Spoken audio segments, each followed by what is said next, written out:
ॐ भूर्भुवः स्वः तत्सवितुर्वरेण्यं भर्गो देवस्य धीमहि धियो यो नः प्रचोदयात्। ओम सभी को नमस्ते जी। आर्य उद्देश्य रत्नमाला स्वाध्याय श्रृंखला में आप सभी का स्वागत है। आज हम सब आर्य उद्देश्य रत्नमाला के क्रम संख्या 29 विषय मुक्ति, इस विषय पर स्वाध्याय करेंगे, विचार करेंगे। यह मुक्ति क्या है, मुक्ति का क्या अर्थ है, मुक्ति किसे कहते हैं, मोक्ष किसे कहते हैं, समाज में इसकी क्या अवधारणा है। मुक्ति के विषय में, मोक्ष के विषय में समाज में क्या क्या अवधारणाएं हैं। भिन्न भिन्न मतों में, भिन्न भिन्न पंथों में मुक्ति के विषय में क्या क्या अवधारणाएं हैं, इनके विषय पर भी चर्चा करेंगे। इस विषय को समझने के लिए हमें सर्वप्रथम सत्यार्थ प्रकाश के नवम सम्मलास में चलना होगा। वहां से हम जो समाज में चल रही हैं भिन्न भिन्न प्रकार की मुक्ति के विषय में अवधारणाएं, उनका अवलोकन करने में सफलता मिलेगी, सरलता रहेगी। जैसा कि शिवपुर में जाके जैनी लोगों में जो मुक्ति की अवधारणा है, मोक्ष क्या है, उनकी मान्यता है कि मोक्षशिला, शिवपुर में जाके बैठे रहना, वहां पर एक पत्थर की शिला पर चुपचाप बिल्कुल शांत होकर के बैठ जाना, इसका नाम मुक्ति है। वे लोग ऐसा मानते हैं। ईसाई चौथे आसमान में मुक्ति मानते हैं, जिसमें चौथे आसमान पर जाकर के वहां विवाह आदि होता है, लड़ाई बाजे गाजे वस्त्र आदि धारण से आनंद भोगना है, इसका नाम मुक्ति है। अर्थात मुक्ति में जाकर के वहां पर विवाह आदि भी करेंगे, सुंदर अच्छे वस्त्र आदि पहनेंगे, आभूषण पहनेंगे, अच्छे अच्छे खाद्य पदार्थ मिलेंगे, अर्थात आनंद में रहने का नाम वहां उनकी मान्यता इस प्रकार की है, वो इसको मुक्ति मानते हैं। वैसे ही मुसलमान सातवें आसमान में जाकर के आनंद में रहना, उसको मुक्ति मानते हैं। वहां शराब की नहरें बहती हुई मिलेंगी, हूरें मिलेंगी, गिलमें मिलेंगे, अर्थात वही भोग की सामग्री मुक्ति में मिलेगी। इनकी मान्यता ऐसी है कि मुक्ति में ये सब सुख मिलेंगे, सुंदर सुंदर स्त्रियां मिलेंगी, शराब पीने को मिलेगी, तकिए मिलेंगे, गद्दे मिलेंगे, मेवे मिलेंगे मुक्ति में खाने के लिए, उनकी मान्यता इस प्रकार की है। वाम मार्गी श्रीपुर, शैव कैलाश, वैष्णव वैकुंठ और गोकुलीय गोसाई गोलोक आदि में जाकर उत्तम स्त्री, अन्न पान वस्त्र स्थान आदि को प्राप्त होकर आनंद में रहने को मुक्ति मानते हैं। क्या वास्तव में यही मुक्ति है? पौराणिक लोग सालोक्य, उनकी पौराणिकों की मुक्ति कई प्रकार की है। सालोक्य अर्थात ईश्वर के लोक में निवास करना, उसका नाम मुक्ति है। ये तो ईश्वर का लोक है नहीं जहां हम रह रहे हैं, ईश्वर का कोई अन्य लोक है, वहां पर जाकर के ईश्वर के साथ रहने को वे मुक्ति मानते हैं। सानुज्य, छोटे भाई के सदृश ईश्वर के साथ रहना, इसका नाम मुक्ति है। सारूप्य, जैसी उपासनीय देव की आकृति है वैसा बन जाना, मुक्ति में आदमी ऐसा ही बन जाता है, इसका नाम मुक्ति है। सामीप्य, सेवक के समान ईश्वर के समीप रहना, इसका नाम मुक्ति है। या सायुज्य, ईश्वर से संयुक्त हो जाना, ये 4 प्रकार की मुक्ति मानते हैं। और वेदांती लोग ब्रह्म में लय होने को मुक्ति समझते हैं। अर्थात ये शरीर त्याग करने के बाद आत्मा परमात्मा में ही लीन हो जाता है, इसका नाम मुक्ति है। वास्तव में ये मुक्ति, ये मोक्ष क्या है? आइए महर्षि स्वामी दयानंद सरस्वती जी द्वारा रचित आर्य उद्देश्य रत्नमाला से हम इसके विषय में जानने का प्रयास करेंगे, ऋषियों के मंतव्य को समझने का प्रयास करेंगे। वास्तव में मुक्ति क्या है? ऋषि लिखते हैं, मुक्ति अर्थात जिससे सब बुरे कामों और जन्म मरण आदि दुख सागर से छूटकर सुख स्वरूप परमेश्वर को प्राप्त होके सुख में ही रहना है, वह मुक्ति कहलाती है। यह है मुक्ति।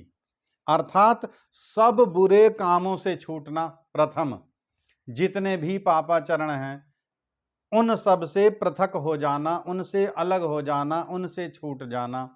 झूठ नहीं बोलना, चोरी नहीं करना, व्यभिचारी नहीं करना, अत्याचार अन्याय नहीं करना, इन सब प्रकार के बुरे कामों से छूट जाना और जन्म मरण के चक्र से छूट जाना।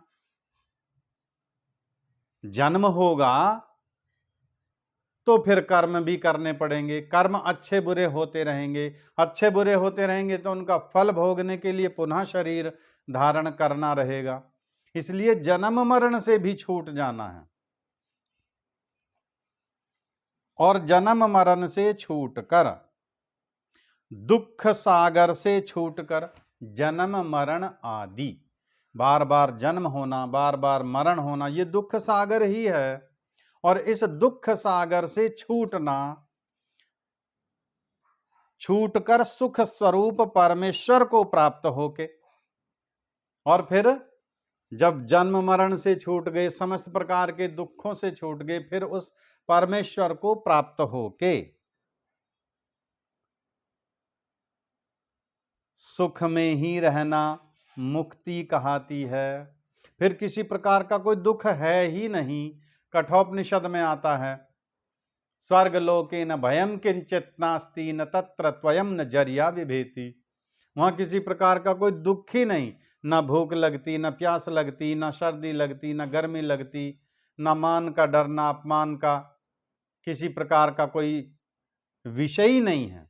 जैसा अभी भिन्न भिन्न मत संप्रदायों के विषय में आता है कि वहां मुक्ति में जाकर वो विवाह करेंगे, सुंदर स्त्रियों का भोग करेंगे, वो शराब की नहरें बहती मिलेंगी, अच्छे अच्छे मेवे खाने को मिलेंगे। मुक्ति में तो भूख ही नहीं लगती, और जब भूख ही नहीं लगती तो खाने के लिए कोई पदार्थ की आवश्यकता ही नहीं होती।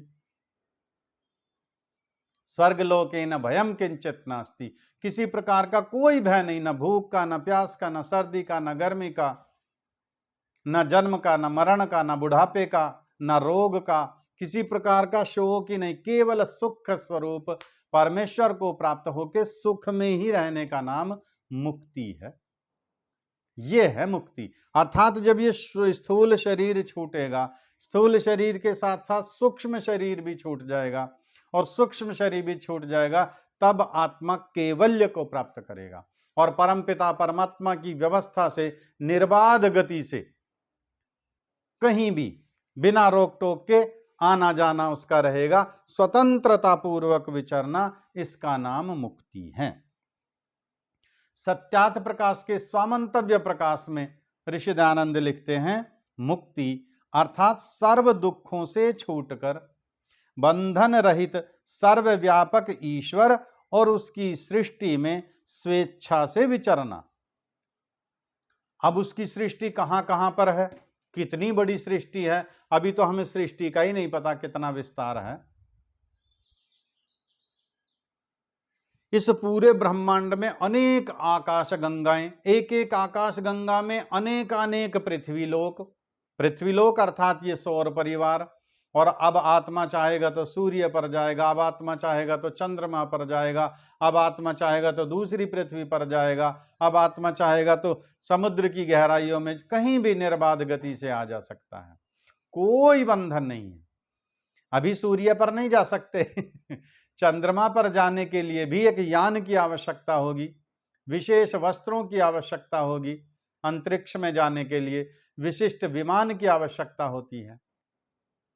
और मुक्ति में ना विमान की आवश्यकता, ना इस शरीर की आवश्यकता। शरीर दुर्बल हो गया, जर्जर हो गया, चला नहीं जा रहा, मन कर रहा है सत्संग चल रहा है, वेद कथा चल रही है, मैं भी जाकर के सुनूं, लेकिन शरीर साथ नहीं दे रहा, जा ही नहीं पाता। कैसे जाऊं? बंधन है, बंधन में जकड़ा हुआ हूं, शरीर के बंधन में हूं, तो कहीं जा नहीं सकता। लेकिन जब शरीर छूट गया, स्थूल भी, सूक्ष्म शरीर भी, कारण शरीर भी अलग, केवल्य की प्राप्ति अर्थात केवल आत्मा अपने शुद्ध स्वरूप में रह गया। अब परमात्मा की व्यवस्था से, उसकी सहायता से निर्बाध गति से कहीं भी आ जा सकता है। परमेश्वर सर्वव्यापक है, तो उसकी समस्त सृष्टि में निर्बाध गति से विचरना, इसका नाम मुक्ति है। और फिर आगे लिखते हैं, नियत समय पर्यंत मुक्ति के आनंद को भोग कर पुनः संसार में आना। मुक्ति के आनंद को भोग करके पुनः संसार में आना, अर्थात मुक्ति सदा के लिए नहीं है। एक बार यह शरीर छूटा तो जन्म मरण के बंधन से हमेशा के लिए छूट जाना, इसका नाम मुक्ति है। लेकिन हमेशा के लिए छूट जाने का तात्पर्य ऐसा नहीं कि वो दोबारा से शरीर धारण ही नहीं करेगा, करना पड़ेगा, क्योंकि ये मुक्ति सावधि वाली है, इसका तो समय सीमा है। ऐसा नहीं आत्मा परमात्मा में विलीन हो गया। आत्मा की स्वतंत्र सत्ता है, परमात्मा की अलग सत्ता है। तो आत्मा का परमात्मा में लय नहीं होता, विलय नहीं होता, इसकी सत्ता बनी रहती है। अब इसकी समय सीमा है 36,000 बार सृष्टि का प्रलय और सृजन, इतने लंबे काल तक फिर दोबारा शरीर धारण नहीं करना। एक सृष्टि की ही आयु 4 अरब 32 करोड़ वर्ष है, और 36,000 बार प्रलय और 36,000 बार सृष्टि का निर्माण, इतने लंबे समय तक उसको फिर शरीर धारण नहीं करना। जैसे कोई व्यक्ति एक कंपनी में कार्य करता है या किसी संस्था में कार्य करता है, और वो अभी स्थायी नहीं है, अस्थायी है। अब उसका जॉब हो गया परमानेंट। अब कहते हैं अब तो ये परमानेंट हो गया, अब सदा के लिए इसकी नौकरी पक्की होगी, अब नहीं छूटेगी। पहले तो ऐसे होता था, 4 महीने करी, 2 महीने घर, 1 वर्ष करी, फिर 1 महीने घर, कभी ये बीच बीच में छूट जाती। अब कभी नहीं छूटेगी। कभी नहीं का मतलब 60 वर्ष तक नहीं छूटेगी, 60 वर्ष के बाद उसका रिटायरमेंट हो जाना है। तो अब कभी शरीर धारण नहीं करने का तात्पर्य 36,000 बार सृष्टि का प्रलय और सृजन होता रहेगा, इतने लंबे काल तक फिर शरीर धारण नहीं करना, जिसकी समय सीमा 31 नील 10 अरब और 10 खरब और 40 अरब वर्ष, इतना लंबा समय मुक्ति का है। तो नियत समय मुक्ति का सुख भोग करके पुनः लौट करके आना है। फिर वैसे शुभ कर्म करेगा, निष्काम कर्म करेगा, फिर मुक्ति को चला जाएगा। इसका नाम मुक्ति है। तो मुक्ति का अर्थ ये नहीं है चौथे आसमान पर, 7वें आसमान पर कहीं जाकर के विवाह आदि करना, स्त्रियों का भोग करना, अच्छे अच्छे मेवे पदार्थ मिष्टान खाना, इसका नाम मुक्ति नहीं है। ये सारे भोग तो यही हैं इस भूलोक पर। और ये शास्त्र कहता है यत्र भोगः तत्र रोगः, जहां जहां भोग है वहां वहां तो रोग हैं, और जहां रोग है वहां दुख है। मुक्ति में तो सुख ही सुख है, वहां किसी प्रकार का दुख है ही नहीं। तो नियत समय पर मुक्ति का सुख भोग करके पुनः लौट करके आना है, इसका नाम मुक्ति है। आप सभी का बहुत बहुत धन्यवाद।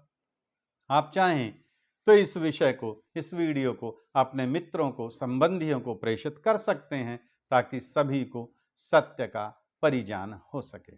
आप सभी का धन्यवाद। सभी को नमस्ते जी।